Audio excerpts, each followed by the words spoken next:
Friends, ನಮಸ್ಕಾರ. ಗೌಡ್ರ ಹುಡುಗಿ ಚಾನಲ್ಗೆ ಸ್ವಾಗತ. ನಾನು ಆರಾಮಿದ್ದೀನಿ, ನೀವು ಆರಾಮಿದ್ದೀನಿ ಅಂತ ಅಂದ್ಕೊಂಡಿದ್ದೀನಿ. ಇವತ್ತು ನಾನು ಶಾವಿಗೆ ಉಪ್ಪಿಟ್ಟು ಮಾಡ್ತಾ ಇದ್ದೀನಿ. ಅಂದರೆ ಮ್ಯಾಗಿ ಉಪ್ಪಿಟ್ಟು ಮ್ಯಾಗಿ ಮಾಡ್ತಾರಲ್ಲ ಅದೇ ರೀತಿಯಾಗಿ ಮಾಡ್ತಾ ಇದ್ದೀನಿ.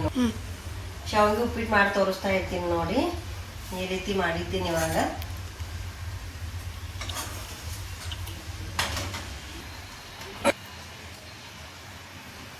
ಈ ರೀತಿ ಮಾಡಿದ್ದೀನಿ ನೋಡಿ. ಮ್ಯಾಗಿ ಒಳ್ಳೆಯದಲ್ಲ, ಇದ್ರ ಥರ ಇನ್ನಿಂದ ಮಷಿನ್ನಲ್ಲಿ ಮಾಡಿಸ್ಕೊಂಡು ಬಂದು ಈ ರೀತಿಯಾಗಿ ಮಕ್ಕಳಿಗೆ ಮನೆಯಲ್ಲಿ ಮಾಡಿಕೊಡ್ಬೇಕು ನೋಡಿ. ನಾನು ಯಾವ ರೀತಿ ಮಾಡಿದ್ದೀನಿ ಅಂತ ಮುಂದೆ ನೋಡ್ತಾ ಇರಿ. ಸ್ಕಿಪ್ ಮಾಡಿದ್ರೆ ನಿಮಗೂ ಕೂಡ ಗೊತ್ತಾಗುತ್ತೆ ನೋಡಿ. ಮುಂದೆ ನೋಡ್ತಾ ಇರಿ ಫ್ರೆಂಡ್ಸ್. ನಾನು ಮನೆಯಲ್ಲಿರೋ ವಸ್ತುಗಳನ್ನೇ ಹಾಕಿ ಮಾಡಿದ್ದೀನಿ. ಇವಾಗ ತುಂಬ ಚೆನ್ನಾಗಿದೆ ನೋಡಿ.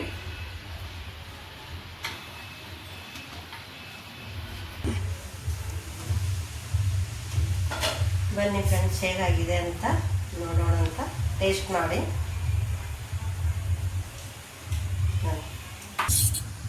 ಟೇಸ್ಟ್ ನೋಡೋಣ ಬನ್ನಿ. ವಾವ್, ಸೂಪರ್ ಆಗಿದೆ ನೋಡಿ. ಇದಕ್ಕೆ ಏನು ಬೇಕಂತ ನೋಡೋಣ ಅಂತ. ಇಲ್ಲಿ ಶಾವಿಗೆ ತೊಗೊಂಡು ನೋಡ್ರಿ. ನಾನು ಶಾವಿಗೆ ಉಪ್ಪಿಟ್ಟು ಮಾಡೋಕ್ಕೆ ಹೊರಗಡೆ ಮಳೆ ಬರ್ತಾ ಇದೆ, ಗಾಡು ಕೂಡ ಅಂತ ಆವಾಜ್ ಬರ್ತಾ ಇದೆ ನೋಡಿ. ಸ್ಪೆಷಲ್ ಆಗಿ ಮಾಡೋಣ ಅಂತ ಮೊದಲಿಗೆ ಇಲ್ಲಿ ನಾನು ಶಾವಿಗೆ ತಗೊಂಡಿದ್ದೀನಿ. ಇದಕ್ಕೆ ಇವಾಗ ಹುರಿತೀನಿ ನೋಡಿ.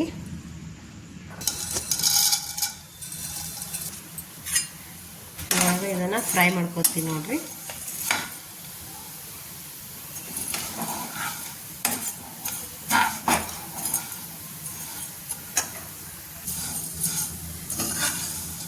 ಸ್ವಲ್ಪ ಮರೂನ್ ಕಲರ್ ಬರುವ ಹಾಗೆ ಫ್ರೈ ಮಾಡ್ಕೋಬೇಕು ನೋಡ್ರಿ. ಇದಕ್ಕೆ ಈ ರೀತಿ ಮರೂನ್ ಕಲರ್ ಬರುವಾಗ ಹುರ್ಕೊಂಡಿದ್ದೀನಿ ನೋಡಿ. ಹುರ್ಕೊಂಬೋದಾಯ್ತು. ಇವಾಗ ಮತ್ತೆ ಇದೆ ಬಾಣಲೆ ಹಾಕ್ಕೊಂಡು ಇಟ್ಕೊಂಡಿರ್ತೀನಿ ನಾನು. ಕರಿಬೇವು ಹಾಕ್ಕೊಂಡಿದ್ದೀನಿ ನೋಡಿ. ಹಾಗೆ ಕೂಡ ಹಸಿಮೆಣ್ಸಿನ್ಕಾಯಿ ಹಾಕೋತಾ ಇದ್ದೀನಿ. ಉರಿ ಸಣ್ಣ ಫ್ಲೇಮ್ನಲ್ಲಿ ಇಡಬೇಕು ನೋಡಿ. ಸಣ್ಣ ಉರಿಯಲ್ಲಿಟ್ಟು, ಇಲ್ಲಾಂದರೆ ಸುಟ್ಟುತ್ತೇವೆ. ಮತ್ತು ಅದಕ್ಕೆ ಸ್ವಲ್ಪ ಈರುಳ್ಳಿ ಕೂಡ ಹಾಕೋತಾ ಇದ್ದೀನಿ ನೋಡಿ. ಸಣ್ಣಗೆ ಹಚ್ಕೊಂಡ್ಬಿಟ್ಟು ಬಂದೆ ನೋಡಿ. ಇದನ್ನು ಕೂಡ ಫ್ರೈ ಮಾಡಬೇಕು ನೋಡಿ.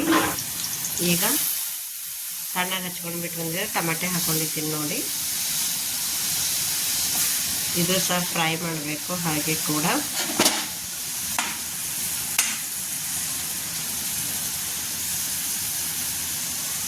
ಇದಕ್ಕೆ ಸ್ವಲ್ಪ ಉಪ್ಪನ್ನು ಸೇರಿಸ್ಕೊತಾ ಇದ್ದೀನಿ ನೋಡಿ.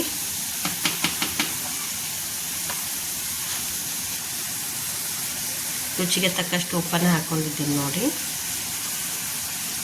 ಇವಾಗ ಕಸ್ತೂರಿ ಅರಿಶಿಣನ ಹಾಕೋತಾ ಇದ್ದೀನಿ ನೋಡಿ.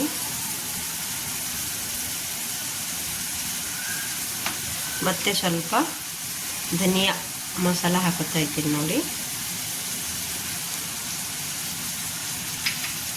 ಸ್ವಲ್ಪ ಗರಂ ಮಸಾಲನ ಹಾಕೋತಾ ಇದ್ದೀನಿ ನೋಡಿ. ಇವಾಗ ಇದನ್ನು ಚೆನ್ನಾಗಿ ಫ್ರೈ ಮಾಡಬೇಕು. ಹೊರಗಡೆ ಮಳೆ ಬರ್ತಾ ಇದೆ. ಗರಂ ಗರಂ ಶಾವಿಗೆ ಉಪ್ಪಿಟ್ಟು, ಗರಂ ವಾಸನೆ ಮಸ್ತ್ ಬರ್ತಾ ಇದೆ ನೋಡಿ. ಘಮ ಘಮ ಪರಿಮಳ ಬರ್ತಾ ಇದೆ. ನೀವು ಕೂಡ ಮಾಡಿ. ಇದಕ್ಕೆ ಒಂದು ಸೈಡ್ ಈ ಕಡೆ ಗರಂ ನೀರಿಟ್ಟಿದ್ದೀನಿ. ಅವು ಕೂಡ ಶೇವ್ ಮಾಡ್ಕೊತೀನಿ ನೋಡಿ.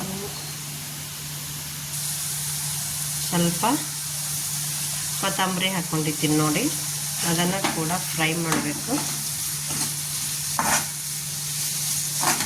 ಯಾರಿಗೆ ಬರಲ್ಲ ಅವ್ರಿಗೆ ನಾನು ಹೇಳ್ತಾ ಇರೋದು.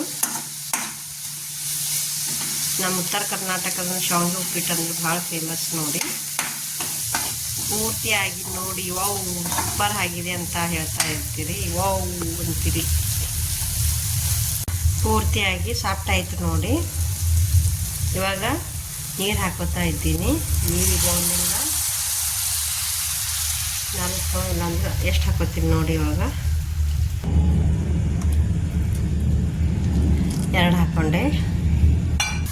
ಇವಾಗ ಮೂರನೇ ಹಾಕೋತಾ ಇದ್ದೀನಿ ನೋಡಿ ಎಷ್ಟು ಹಾಕೋತೀನಿ ಅಂತ.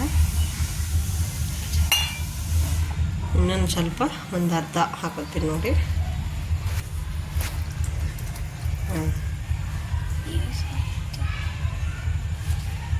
ಶಾವಿಗೆ ಉಪ್ಪಿಟ್ಟಕ್ಕೆ ಜಾಸ್ತಿ ನೀರು ಹಿಡ್ಕೊಂಬಲ್ಲ, ಉದುರಾಗಿರ್ಬೇಕು ನೋಡಿ. ಬಿಸಿನೀರ ಕಾಸು ಹಾಕ್ಕೊಂಡಿದ್ದೀನಿ. ಇದೇನು ಹೆಸರು ಬರೋದು, ಒಂದು 2 ನಿಮಿಷ ಆದರೆ ಹೆಸರು ಬರುತ್ತೆ ನೋಡಿ. ಹೆಸರು ಬತ್ತು ಅಂದ್ಕೊಂಡಿದ್ದೀನಿ ನೋಡಿ. ಹೆಸರು ಬರ್ತಾ ಇದೆ. ಇವಾಗ ಈ ಶಾವಿಗೆನ ಇದಕ್ಕೆ ಹಾಕೋತಾ ಇದ್ದೀನಿ ನೋಡಿ.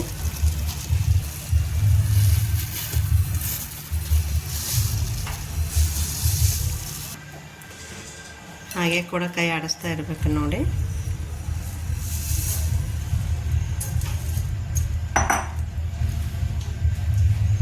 ಇವಾಗ ಸ್ವಲ್ಪ ಉಮ್ಗೈಲಿ ಮತ್ತೆ ಇದಕ್ಕೆ ಕೈ ಆಡಿಸೋಣ ಅಂತ.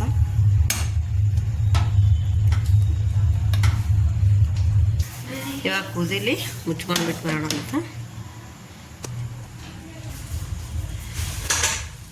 ಈ ಥರ ಆಗಿದೆ ನೋಡಿ ಫ್ರೆಂಡ್ಸ್.